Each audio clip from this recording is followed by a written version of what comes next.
dal leen ak jàmm ci AGT News chaîne bi leen di jox xibaar yi wér te wóor abonné leen ngir dara bañ leen a raw. AGT News daleen ak jàmm mbokki internet yu AGT News mbirum Ousmane Sonko ba tey jile moom la ñëpp di coow ak décision bi nga xam ni juge Sabassi Faye daal dina koy jël fas yéene dugalaat Ousmane Sonko ci liste électorale yi waral nag ndaw la fa teewaloon état ñu koy woowee agent judiciaire de l'état amoon communiqué bu mu daal di def këti ci ay kaddu waaye union des magistrats du Sénégal tontu nañu ko moom la ñu leen fas yéene dégtal waaye nag laata loolu faw rek ñu indiwaat communiqué de presse boobule nga xam ni dawal état bi defoon na ko démb daal di dikk ci li nga xam ni kuréel gi tënk ñëpp ñi magistrat ci réewum Sénégal daal dina koy wax moom agent judiciaire de l'état mu ne décision bi nga xam ne président bu tribunal d'instance bu Ziguinchor daal dina koy jël ñeel Ousmane Sonko la mu doon sàkku ñu ko génne ci liste électorale yi ñu daal di koy delloowaat ay àqam ak yelleefam mujjee na cee sax daal di am gain de cause communiqué de presse ba agent judiciaire de l'état ma ngi cay wax naan audience ba na mu amee dafa nekk ci ay conditions yoo xam ni dëppoowul ak yoon moom dafa jàpp ne mbir mi tëddeewul njaaxaanaay communiqué am nag jëm na ci indi ay firnde moom mu ne diirub procès bi yëpp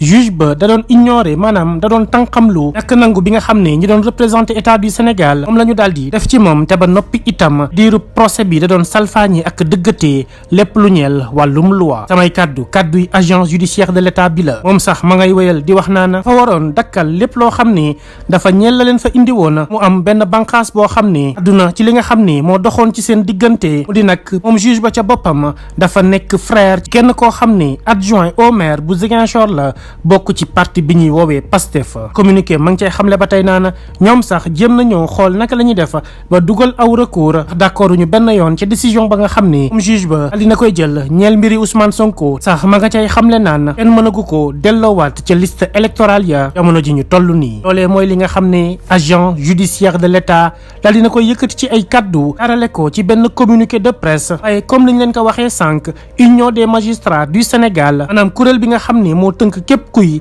magistrat ci réew mi am na aw tontu buñ ko ci daal di defal ñoom ña ngay tàmbali ci seen ay kaddu naan dañoo am lu leen bett lool bi ñu gisee communiqué bi nga xam ne moo tukkee ci agent judiciaire de l'état ci ndogal bi nga xam ne président bu tribunal d'instance bu Ziguinchor jël na ko ñeel mbirum radiation benn homme politique ci liste électorale yi fii ci réewum Sénégal ñoom nag ñu ne ña ngay condamné maanaam ña ngay ñaawlu tey naqarlu bu baax a baax attaques yi nga xam ne def nañ ko jëmale ko ci juge ba jaarale ko ci aw communiqué li ko waral du leen lu dul ndogal bi nga xam ne jël na ko mu jàpp ne mooy li dëppoo ak yoon loolee nag moo waral union des magistrats du Sénégal ñoom nee nañ li ñu jàpp mooy bépp débat judiciaire boo xam ne dafay war a am nekk ca kanamu fa ñuy layoo waaye waruñu ko jaaree par voie de presse maanaam communiqué bi nga xam ne agent judiciaire de l'état def na ko tax ñu koy fàttali naan lépp loo xam ne dafa ñeel ndogalum justice bu ñu jël am na ay voie ay yoon yoo xam ne mën nañu cee jaaree ngir def aw recours ñu ca noppee nag bàyyi yoon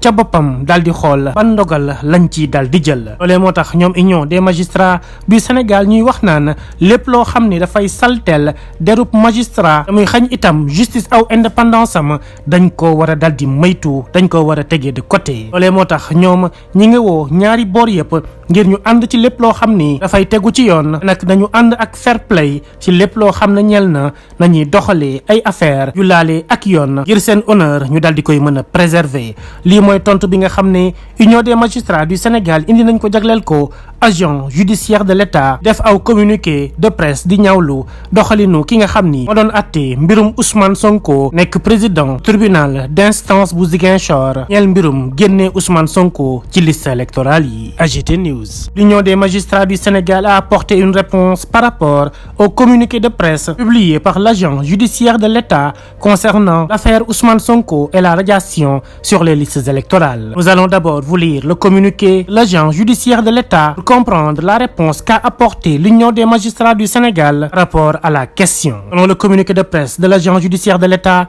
par décision en date du 12 octobre 2023, le président du tribunal d'instance de Ziguinchor, saisi par Ousmane Sonko d'une demande en annulation de sa radiation, a prononcé sa réintégration dans les listes électorales. Cette audience s'est tenue dans des conditions indignes d'un procès équitable. En effet, le juge n'a cessé tout au long de la dite audience, qui a duré 13 heures, de multiplier les violations de la loi, allant jusqu'à ignorer sa récusation formulée vivement par les représentants de l'État. Or, tout en droit l'obliger à surseoir à statuer jusqu'à l'intervention d'une décision de cette grave allégation. En effet, le juge est le propre frère de l'un des adjoints au maire de Ziguinchor et membre de l'ex-parti PASTEF. En raison de ces graves circonstances, l'État a, séance tenante, décidé d'intenter un recours contre cette décision afin que la loi soit rigoureusement appliquée en tout état de cause et pour l'instant,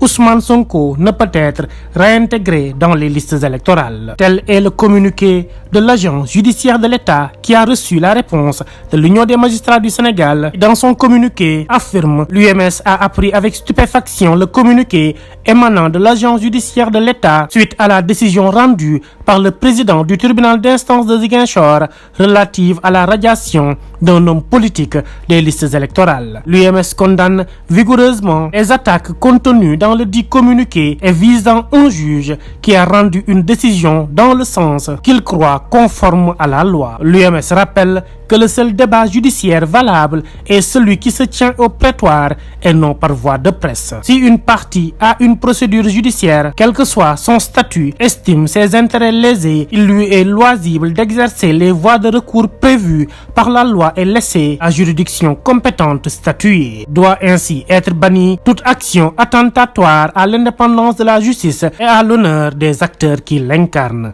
Dès lors, l'UMS invite les parties de tous bords à se plier à ces principes et à faire preuve de courtoisie et de délicatesse dans le traitement des affaires judiciaires. Telle est la réplique de l'Union des magistrats du Sénégal à l'agence judiciaire de l'État. AGT News.